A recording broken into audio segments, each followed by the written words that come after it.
My father put the eviction notice on my own kitchen table at 7:12 p.m. and said, "You have 2 days to get out of this house." My mother stood beside him, smiling, not kindly, not nervously, just with that thin, satisfied smile people wear when they think the humiliation part is already over and all that's left is watching you accept it. I looked down at the paper.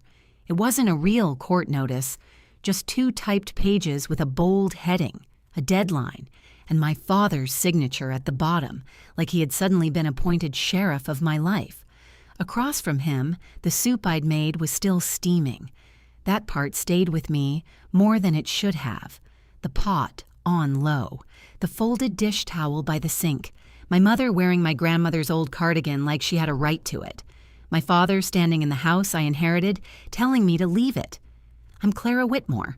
I'm 34 years old and the house belonged to my grandfather before it belonged to me. That matters. Because my parents have spent the last 10 months calling it the family house. And those are not the same thing.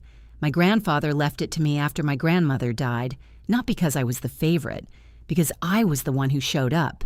I handled appointments, repairs, medications, roof leaks, tax notices, and the 1,000 little humiliations of aging that people always call helping out when they aren't the ones doing it. When he passed, the lawyer read the will, the title transferred cleanly, and my parents acted gracious for exactly 6 days. Then the language changed. Dad started saying things like, "We should decide what happens with the house." Mom started calling the front room our den. They moved in temporarily after a plumbing issue at their condo and somehow never moved back out. Temporary became control fast. My mother changed the curtains without asking. My father started using the study like his office. Then he began talking about redistributing space and what makes the most sense for the family. I knew what that meant. In my family, for the family always meant you will be the one losing something. The real pressure started 2 weeks earlier when my father announced over breakfast that the house was too large for one woman and should be put under proper family management. That was his phrase, proper family management. I said no. He said, "That's not a long-term answer." My mother said, "You get emotional around property."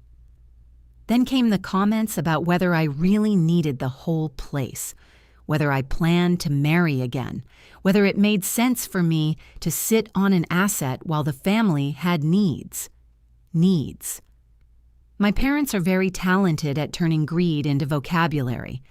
Yesterday, my father went farther. He said very calmly that if I refused to cooperate, he would make things unpleasant and I would eventually leave anyway. So that morning, before he ever laid that fake notice on my table, I went to our family attorney, not his friend, not some random office, the actual attorney who handled my grandfather's estate. Mr. Ellison listened to everything, asked 3 careful questions, and then said the sentence that changed the whole temperature of my day. "Do they know what is in the wall safe?" I said no. He nodded once and told me exactly what to do. By the time my father slid that paper across my kitchen table, the originals were already out of the safe. The certified copies were already with Mr. Ellison. And inside that safe, where my parents thought the real power still lived, there was now only one cream envelope with my father's name on it. That was why I didn't argue. I just looked at the notice, looked at my mother, and said, "Okay." My father actually seemed disappointed. He had wanted tears, or outrage, or one of those desperate speeches guilty parents love because it lets them feel reasonable while they ignore you. Instead, I went upstairs, packed 1 suitcase, took my laptop, and walked past them without another word. My mother called after me, "You should have listened sooner." I kept walking. Not because I was broken, because I was early. I drove 2 streets over, parked beneath a dead street lamp, and opened the security app on my phone. I'd installed the camera in the study months earlier, after some cash disappeared from my desk drawer, and my mother somehow became offended that I noticed. At 9:18 p.m., the motion alert lit up my screen. There they were, my father in the study, my mother beside him, both of them standing in front of the built-in safe behind Granddad's old landscape painting. My father looked almost cheerful as he spun the dial. My mother folded her arms and smiled like a woman about to watch a door open into her next chapter. The safe clicked. He opened it. Then the room went dead quiet. No smile, no movement, no talking. My father just stared inside. My mother leaned closer, and the look on her face changed so fast it was almost violent, because there was no deed, no cash packet, no original property file, just the cream envelope. And when my father pulled it out and read the first page, he sat down in Granddad's chair like his knees had stopped trusting him. 30 minutes later, my phone started flooding with calls. Dad, Mom, Dad again.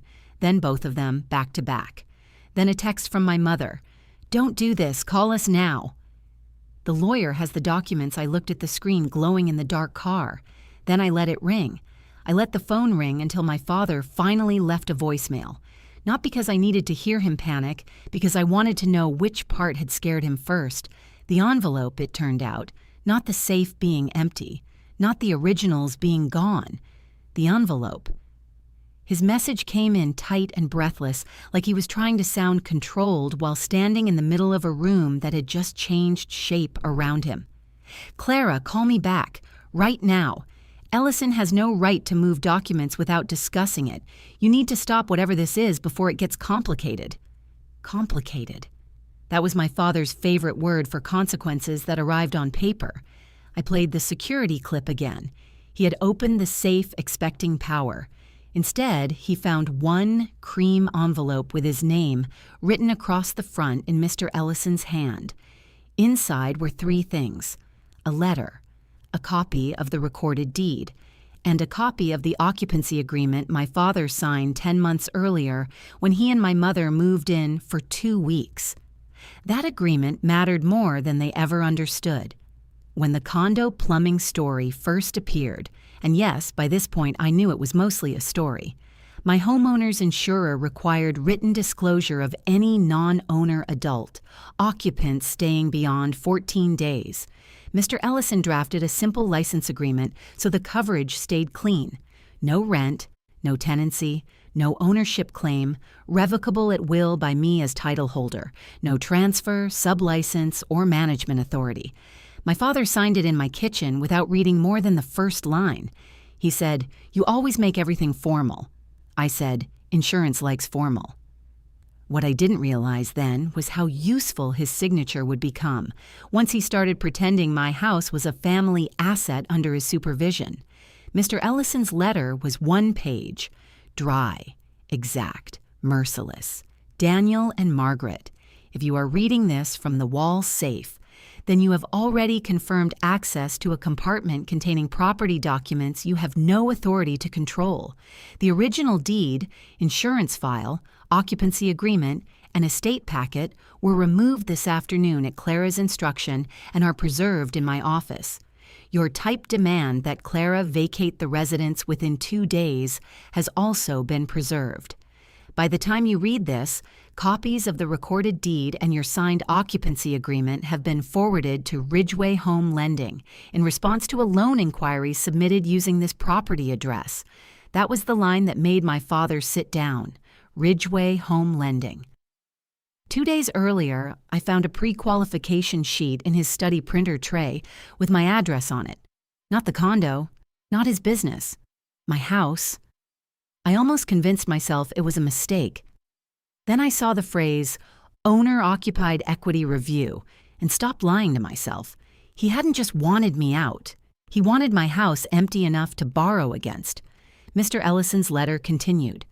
"Any representation that you hold ownership, management authority, or unrestricted occupancy rights in the residence is false. Any attempt to remove Clara, access the safe for title purposes, or present yourself to a lender as decision-makers over the property will be treated accordingly. If you wish to avoid further escalation, vacate the residence, cease all contact except through counsel, and do not touch the study, file cabinets, or built-in fixtures." There was one last sentence at the bottom. "The next record created in this matter will not be yours." That was very Ellison. He didn't threaten often. He just arranged the order in which reality would happen. My mother's texts got worse after that. Call us now. This is insane. The bank has the documents. Dad was only trying to stabilize things. Don't turn this into something public. There it was. Not wrong, not unfair, not cruel, public. Because people like my mother can survive almost anything except a clean file in somebody else's office. I slept at a roadside hotel that night with my suitcase against the door and my phone on silent except for Mr. Ellison. He called at 7:06 the next morning. Did they contact you? 23 times. Good, he said. I almost laughed. Good? It means they read the letter before they touched anything else. That mattered because the study held the printer, my grandfather's file cabinet, and the home inventory binder. If my father was panicking, he was less likely to start shredding first and thinking later. Then Mr. Ellison told me what happened after the safe opened. Ridgeway Home Lending had sent a same-night response to my father's inquiry. Their title desk had matched the address to the recorded deed in my name, then received Ellison's occupancy agreement and copy of my father's fake eviction notice within the hour. The file was frozen. Internal fraud review flag attached. No lending discussion without owner verification. My father had not been trying to manage space. He had been trying to clear the house fast enough to present himself as practical control, and now the bank had his signed occupancy agreement saying the exact opposite. What happens next? I asked. Mr. Ellison's voice stayed even. That depends whether they leave quietly. At 8:14, while I was still on the phone with him, a new message came through from my mother. Don't come back with police. We can fix this if you stop the lawyer before noon. Before noon. That was when I knew there was more than one appointment in motion, and that whatever my father had scheduled using my house, the clock on it was already running out. Before noon turned out to mean 11:37. That was the appointment my mother was trying to stop me from reaching with police. Not a buyer, not a locksmith. Worse. A lender's field representative, and a mobile notary. Mr. Ellison told me on the drive back to the house, and for 1 second I honestly admired the nerve of it. My father had not just asked Ridgeway Home Lending about equity. He had scheduled an in-person verification at the property that morning, hoping to keep the file moving before the freeze hardened into something harder to unwind. If the house looked family-controlled and I looked gone, he thought he still had a chance to talk the whole thing into a manageable misunderstanding. That was my father's faith system. If he could occupy the room first, he could rename reality before anyone else sat down. We pulled up at 11:29. A silver sedan was already parked at the curb. A woman in a navy coat stood on my front walk with a tablet in hand. Beside her was a mobile notary carrying a leather case. My father had the front door open and was standing half inside, half out, using the exact voice he used my whole childhood when he wanted strangers to feel sorry for him before the facts arrived. There's been some family instability, he was saying. My daughter is emotional about the transition, but this is still the family residence. The family residence. Not my house. Not the property in my name. Not the home he'd tried to push me out of over soup the night before. My mother stood behind him in the foyer holding a file folder to her chest, like a supporting witness in a play she had rehearsed badly. Then I stepped out of Mr. Ellison's car. My father saw me first. The sentence died in his mouth. Good. Because I was tired of his sentences arriving before the truth. The woman in the navy coat looked from him to me to Mr. Ellison and immediately knew something had gone wrong in a way paperwork usually has to explain later. Mr. Ellison did not waste a breath. Clara Whitmore, he said, nodding toward me, record owner of this property. Daniel and Margaret Whitmore are temporary licensees with no authority to borrow against, represent, or manage the residence.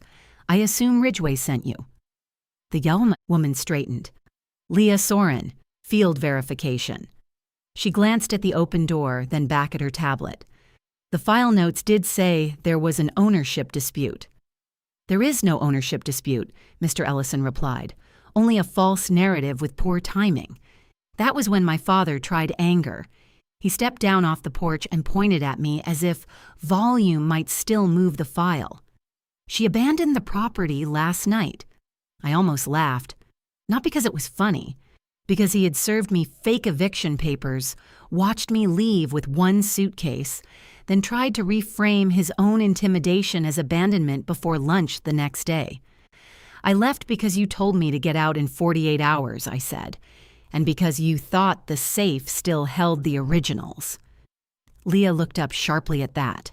My mother cut in. "This does not need to become theatrical."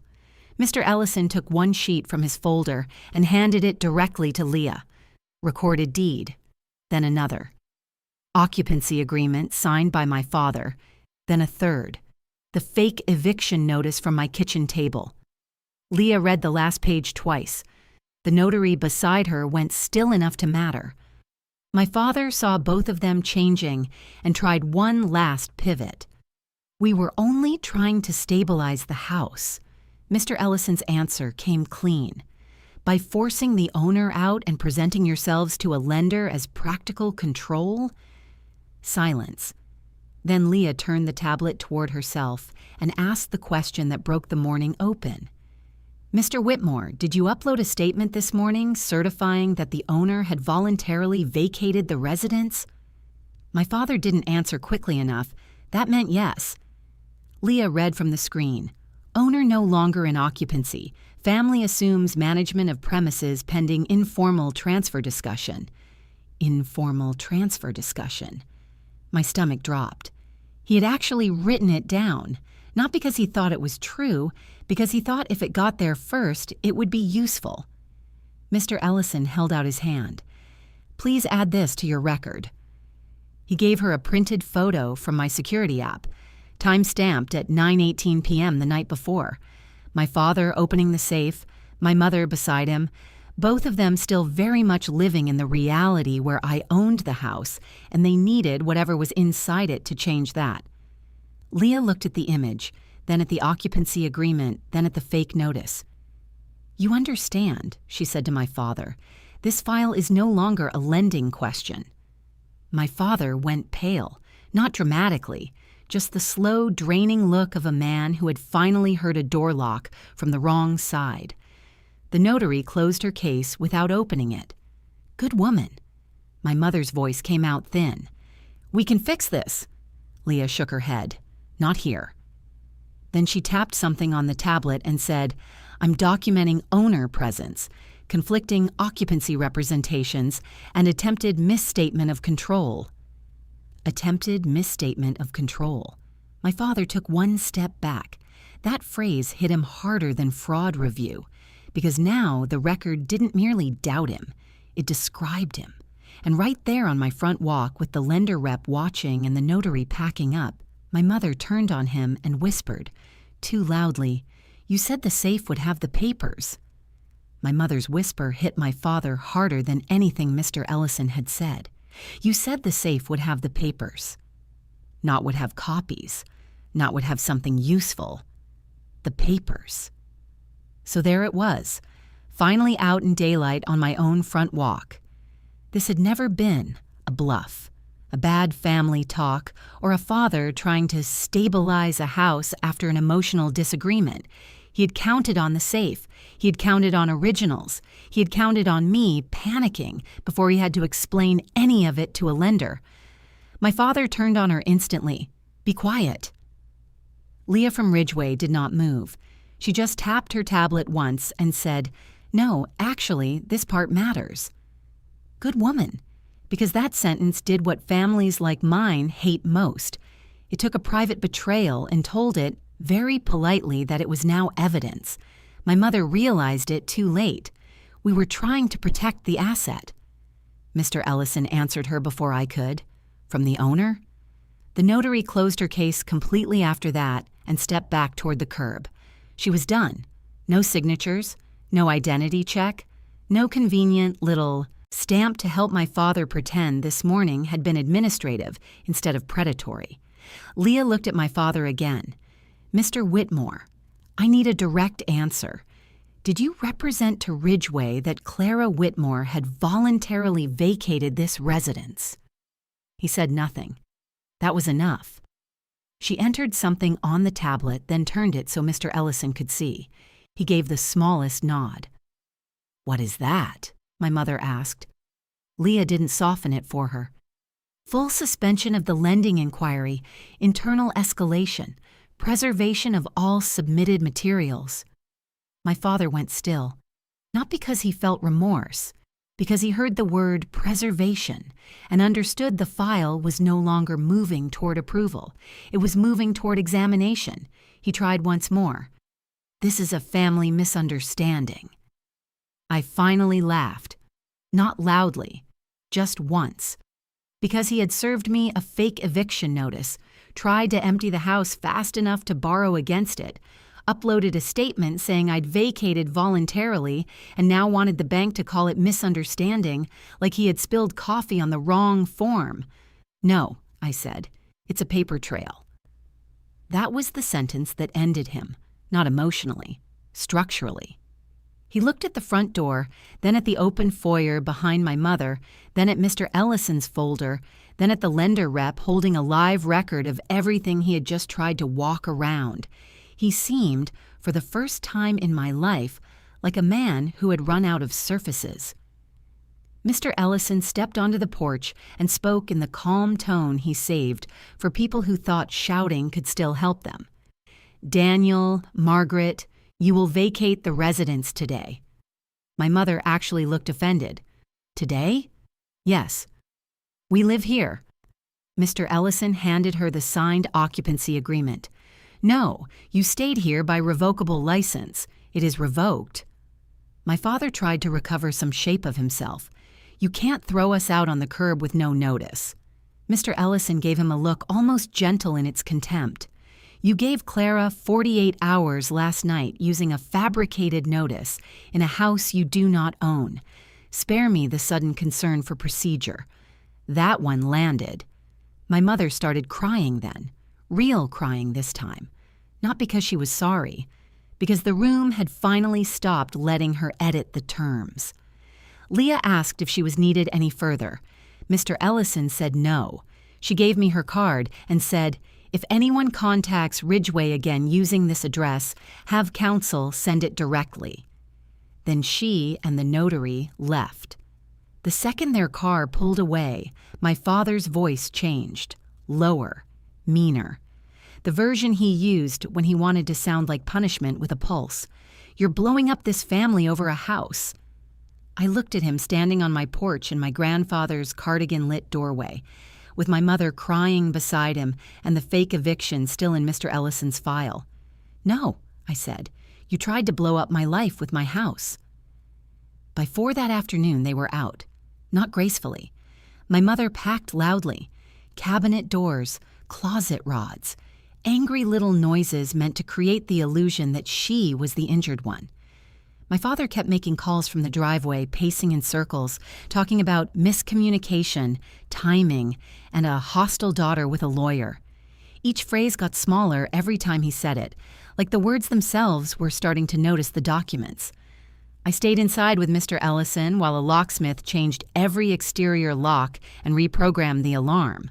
The wall safe remained open until he finished photographing it. Then he closed it, spun the dial, and handed me the new combination. "That," he said, "stays with you." At 6:23, my mother sent one last text from the road. We never meant for it to look like this. I read it once and thought about the fake notice, the lender inquiry, the forged voluntary vacate statement, the safe, the front walk. Then I deleted it. Because that was the final insult, wasn't it? Not what they did. How it looked. Ridgway never reopened the file. From what Mr. Ellison later heard, the inquiry stayed preserved exactly where it should have stayed, and my father stopped using the phrase family residence entirely once he understood other people had read the deed. My parents did not come back. Not because they found shame. Because the locks changed, the bank had notes, and the first version of the story no longer belonged to them. I kept the house. I kept the study, the safe, the soup pot, the dish towel, and the strange quiet that comes after somebody finally fails to remove you from your own life. And the biggest thing my grandfather left me turned out not to be the property at all. It was the structure around it, the documents, the title, the agreement, the lawyer who knew the difference between family pressure and legal fact. My parents thought the real power was whatever sat in the safe. They were wrong. The real power was that by the time they opened it, the truth was already somewhere they couldn't spin. If you made it this far, tell me in the comments what you would have done in my place. Would you have answered the calls after they opened the safe, or let every one of them ring too? And which moment hit harder for you, the fake eviction notice at the dinner table, the empty safe, or my mother whispering, "You said the safe would have the papers"? If this story stayed with you, leave a like, subscribe, and stay with me for the next one.